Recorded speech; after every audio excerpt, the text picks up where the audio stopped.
Welcome students. Today we shall start chapter tissue, session 4. In the previous chapter you have studied that all organisms are made of cells. In unicellular organisms, a single cell performs all the vital functions, while in multicellular organisms, necessary functions are carried out by different groups of cells in an organized manner. Now, tissue. A tissue is a group of similar cells performing a specific function. Most plants and animals possess a tissue system. The human body, for example, has an epithelial tissue covering the skin, the muscular tissue made up of muscle cells which by contraction bring about movements.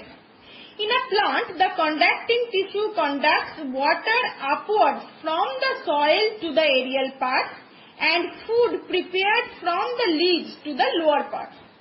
Now, relationship between tissue, organ system and organism. Several tissues together contributing to some specific function inside the body constitute an organ, such as tongue having epithelial cells, nerve cells, muscle cells, etc.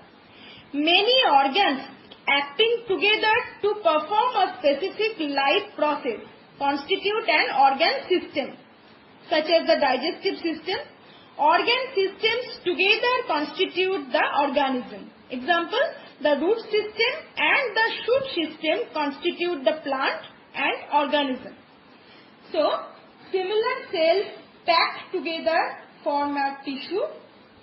Different tissues arranged together form an organ. Related organs together constitute an organ system. Organ systems together constitute the organism. Now, plant tissues. Plant tissues are basically of two types: meristematic tissue and permanent tissue. Meristematic tissue, cells can multiply to produce new cells. Permanent tissue, non-dividing cells and specialized. First we shall learn about meristematic tissue.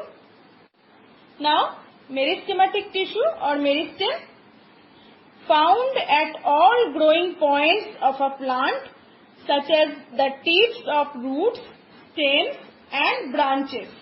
Also present between the bark and the wood of trees, where it leads to growth in the diameter of the stem. Here, you look at the diagram. Longitudinal section of stem tip together with the differentiating leaves and the axillary bud. Here, leaf, axillary bud, leaf, axillary bud, meristem. B. Meristematic cells undergoing cell division in the root tip of an onion. Here, chromosomes visible during cell division. Cells. Here, nucleus. Now, chief characteristics of meristematic tissue. Cells are small. Cells are usually cubical. Cell wall is thin. Nuclei are large. Vacuoles almost absent. Cells tightly packed with almost no intercellular spaces. The cells actively divide, adding new cells to the plant. New cells thus produced are transformed into mature permanent tissue. Now, the meristematic tissue can be classified into two categories: apical meristem and cambium or lateral meristem. Apical or terminal. This is located near the tips of roots and stems and also in the growing young leaves near the tips of stems as well as on the tips of axillary buds. cambium or lateral meristem. This is situated below the bud and is responsible for increase in the diameter of the stem. Now, permanent tissue. Now, permanent tissues. Permanent tissues are made up of cells which have lost their ability to divide. They take a permanent shape to perform some permanent function. They may be living or dead. Now, the differences between meristematic and permanent tissues. In meristematic tissues, cells have capability of cell division. In permanent tissues, cells have lost the capability of cell division. Nature of cells. In meristematic tissues, living. In permanent tissues, may be living or dead. In permanent tissues, cells may be living or dead. Now, according to the function performed, the permanent tissues are of three types: protective, supporting and conducting. First, protective tissue.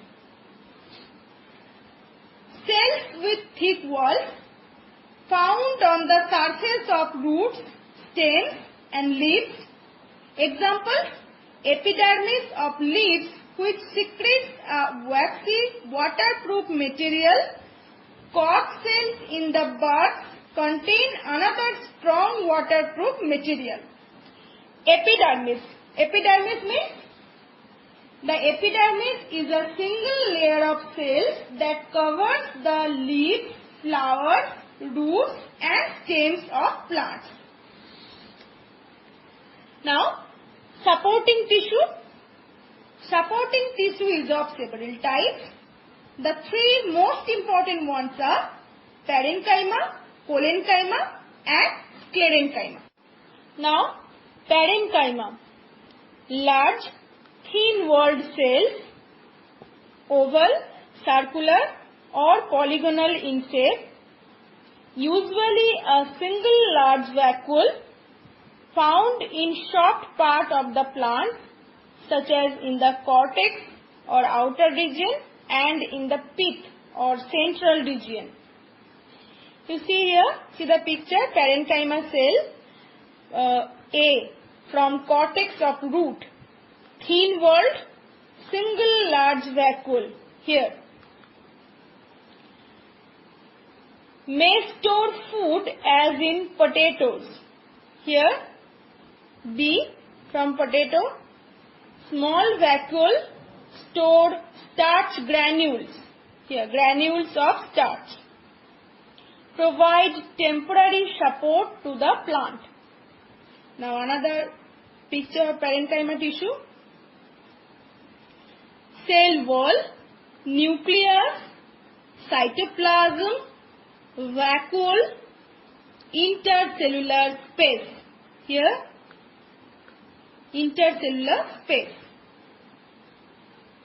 Now, parenchyma, it is composed of living cells. Now, collenchyma.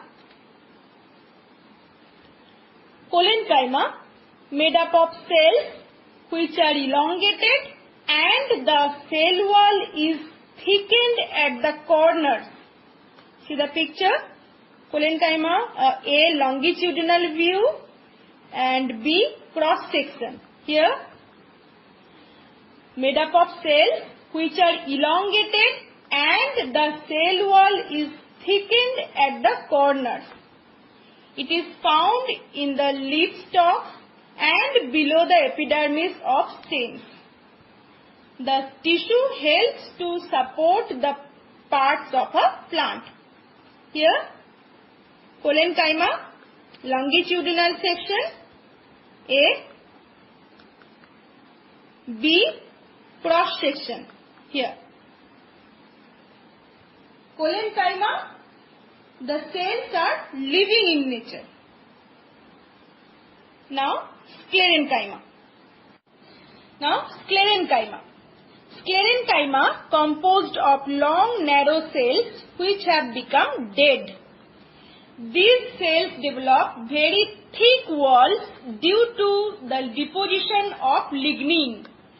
This tissue provides strength to plant parts. It is found in stems and veins of the leaves. See the picture of sclerenchyma. A. Longitudinal section. B. Cross section.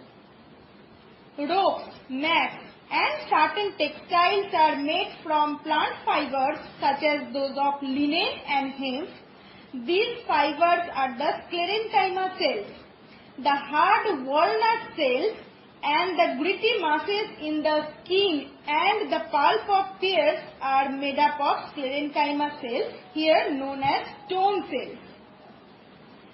Now in sclerenchyma, the cells are dead. You have seen the picture of parenchyma. Some parenchymatous cells, particularly in the leaves, contain chloroplasts and are termed chlorenchyma.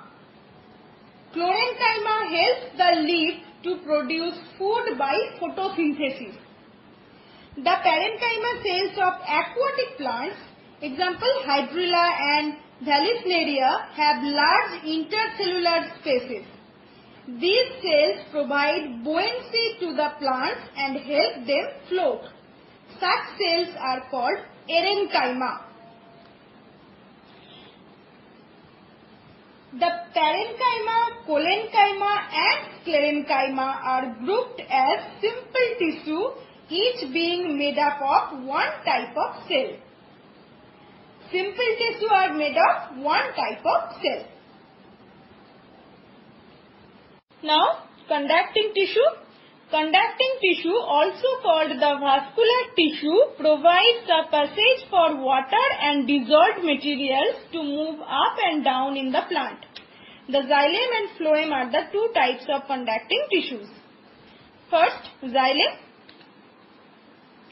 Xylem cells are elongated and thick-walled. These cells are somewhat in the form of tubular passages. They provide for upward movement of water and dissolved materials absorbed from the soil by the roots to other parts of the plant. Older xylem tissue forms the wood and does not participate in transport. The xylem tissue consists of tracheids, vessels, xylem parenchyma and xylem fibers.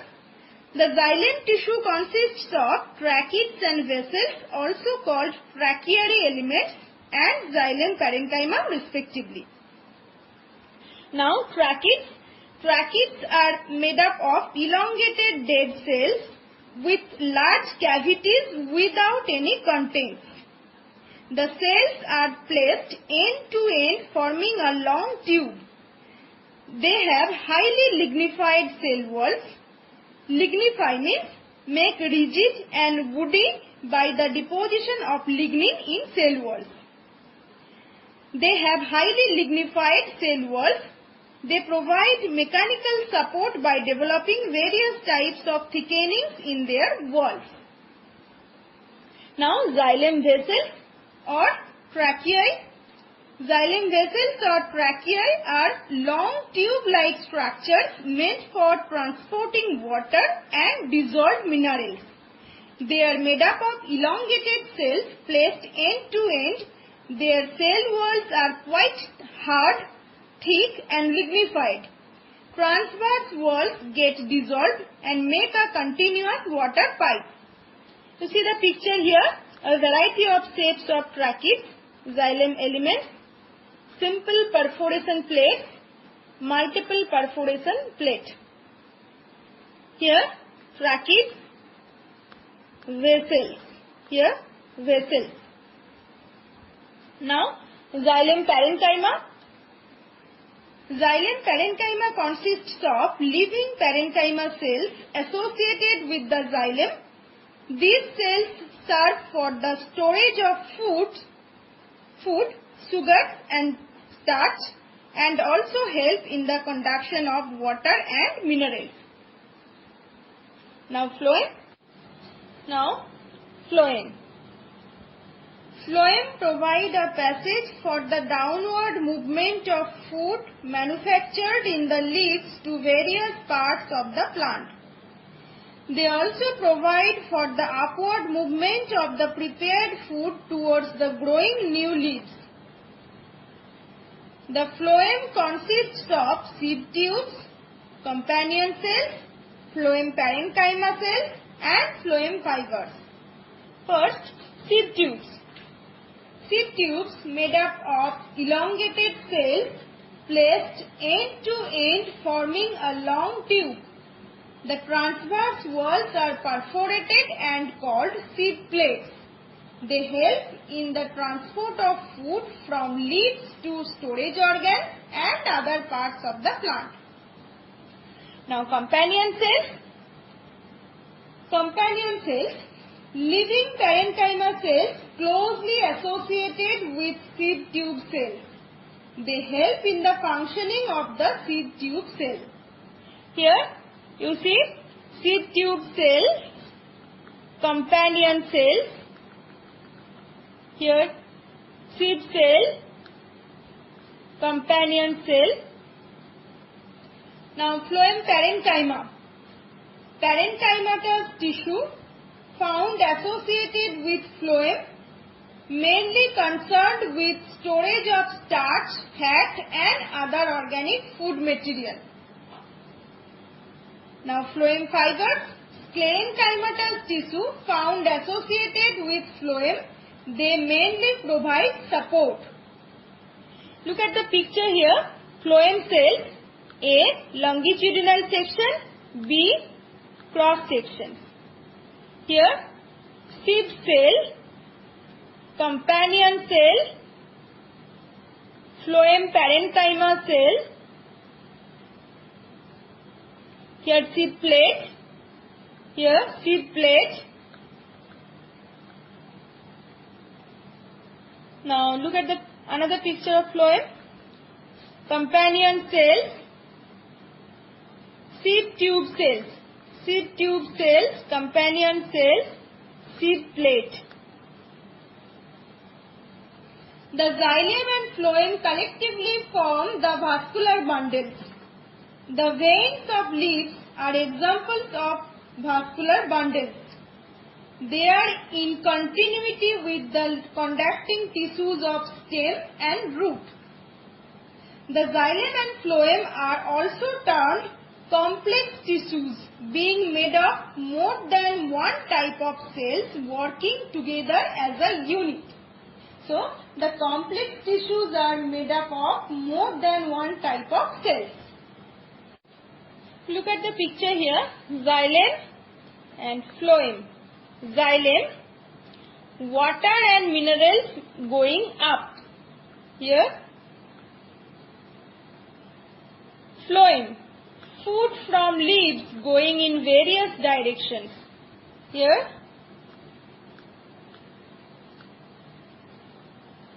now the differences between xylem and phloem. Xylem, it transports water and dissolved minerals from the roots to the other parts of the plant. Phloem, it translocates food from the leaves to the other parts of the plant.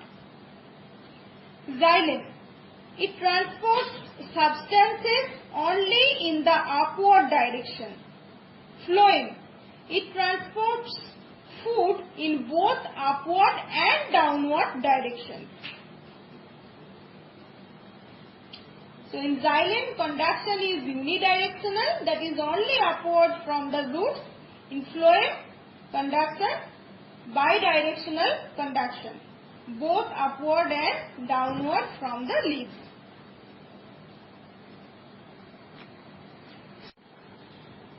Now, if you look at the picture here, see the chart, plant tissues.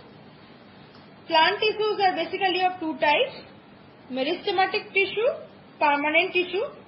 Meristematic tissue, actively dividing cells found at all growing points. Permanent, non-dividing cells, particular shapes and permanent functions. Now, according to the function performed, the permanent tissues are of three types. protective, supportive, conducting. Protective, simple, epidermis at surface of roots, stems and leaves. Now supportive, parenchyma, collenchyma and sclerenchyma. Parenchyma, soft filling plant tissue. Collenchyma, elongated thickened cells.